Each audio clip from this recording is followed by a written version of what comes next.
চুপ। হেফাজতে ইসলাম বাংলাদেশ একটারও পিঠের চামড়া রাখবে না। আমরা চাঁদাবাজির বাংলাদেশ মুক্ত করতে চাই। আমরা স্বাধীন বাংলাকে সোনার বাংলায় রূপান্তরিত করতে চাই।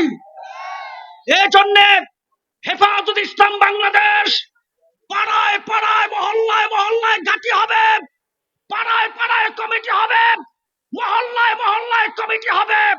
আপনাদের আশ্বস্তের জন্য বলতে চাই, মন্দির পাহারা দিচ্ছে হেফাজতে ইসলাম, মন্দির পাহারা দিচ্ছে হেফাজতে ইসলাম, ইসলামী আন্দোলন বাংলাদেশ, এবং পাড়ায় পাড়ায় ডাকাতদেরকে পাহারা দিচ্ছে হেফাজতে ইসলাম, ইসলামী আন্দোলন বাংলাদেশ।